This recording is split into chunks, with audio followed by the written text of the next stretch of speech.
Alright everybody, welcome back. So in this video, I want to record what do we got going on here. It's around 6:51 in the morning. We had a strong rally in the overnight hours from the open Sunday night. Looking for an opportunity to get a trade this morning and had identified this little bit of structure here. We got a slight downward trend after topping out, and we have a trend line break. That yellow dotted line right there is my representation of the 50. It's a little off, but close enough. And I'm now just looking for a trade. If I zoom in a little bit, kind of see why I'm waiting. We do have the trend line break, but we're now underneath that 50, and what we have here is a basing pattern. So I don't want to get in at the lows, down here to go short, because I really don't think we're going down, right? So I'm not interested in that rollover right there, because I really don't think we're going to come back down and tag these lows one more time.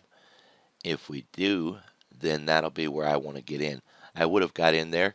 I wasn't at the computer yet when it was there, so didn't have that opportunity. If it does come back down, I'll take it off of the lows. But at the moment, I'm really looking for a breakout here to the upside. If we break above that 50, then we'll look for a pullback to the 50, and we'll take that with a price target of 10 points to the 60. 10 points is my normal morning go-to. I'll risk 2 to make 10 with my 5-to-1 risk to reward ratio. So that's what I'm looking at here this morning, trying to find an opportunity to get into this. Again, I don't want to short this, although it is possible that we are not done in this basing pattern, and so we could come back down and tag these lows. I'm not interested in that play. If we do come back down to these lows, however, I will take that opportunity to get in down there for the move back up. Otherwise, I'm looking here for a break above the 50, and then a retracement to the 50, what we call a Busby, getting in there and then riding it up to the 60. I'll probably run more than one contract so that as we come into the 60, I can close out, get my 10 points, and leave a runner on, see if we might be able to get to the next quarter from 50 to 75. Alright, so price did come back down. I went ahead and got in, and I'm already looking to get out of the trade. So why am I looking to get out of the trade already? Well, I had signed up for a bounce off of the lows like we had here. When I sign up for a bounce, I expect it to bounce. Notice when it came across the top here, it hit and it turned around and it immediately started to move again. That's not what we have here. It set these lows and now it's just kind of going sideways. Well, that's not what I signed up for. This could eventually begin to go up, but I didn't get in a trade for something that I thought maybe could sort of eventually start to go up. I got into a trade that I thought was going to bounce off of these lows and reciprocate back up to the top here. So what I'm doing right now is tightening up my stop. I'm not going to just abandon the trade and just bail out, but this is not what I signed up for. And this is a key thing that I think a lot of people overlook in their trades, is they don't look back and say, am I still right? Is this the trade that I thought it was? Is this what I signed up for? So I could end up getting out of this and then miss the train, and this could go right back up again. I would be okay with that, because what I would not want to do is grow a habit or become complacent and continue to take these trades where I thought it was going to do something and then it doesn't do it, and I just stay in there anyways because I hope I'm right. Hope is a really bad trade strategy, right? So we want to avoid trading with hope, and instead we want to focus on what trade we were trying to take in the first place. All right, so uh, my trade was to get in at these lows, reciprocate back up to the highs, and then perhaps, take it through the highs up into the 60 range. But price did not come down and bounce here. Instead, it came down and it seems to be holding those lows. And I have no business being in this trade at this point. The trade had already been taken, so I'm trying to at least get my commissions covered. So I'm trying to, move this stop up a little bit at a time, but I'm a lot closer to price than I would normally be if I thought this was a good trade. I would not want to be this close to price. So I'm really looking for a way out at this point.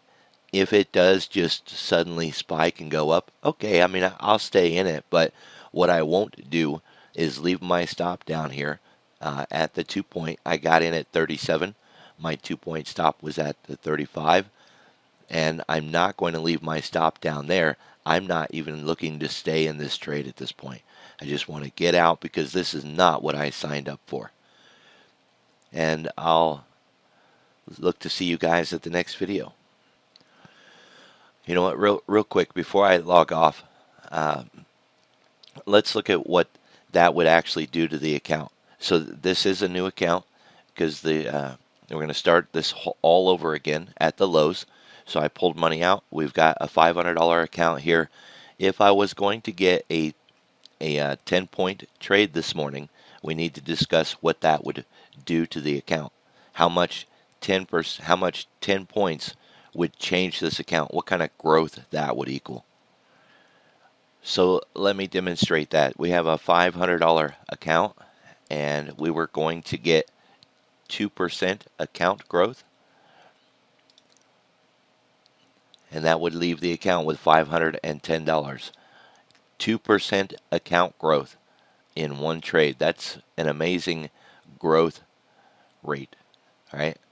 I know that these very small numbers don't feel very appealing. It doesn't feel good to only win 10 points, $20. I get it, guys. You know what I mean? It's not a lot of money, but in these small accounts, you can't rely on that. And it was 4% account growth because 10 points, $20. We didn't get that. By the way, it looks like I'm gonna get stopped out here. That's okay. We want to get out of this trade without taking that full loss down here at the lows. It's actually 4 points. So we got a $500 account, and we want to add 4%, $20. That would give us a count of 520. Of course, after commissions and fees, if I had got that 10-point trade, then we would have been looking at something of around, $17, give or take. Right? So I like to round down to an even number. So I'd say that was a $15 profit at the end of that. And of course, a $15 profit would be a 3% account growth after fees and commissions.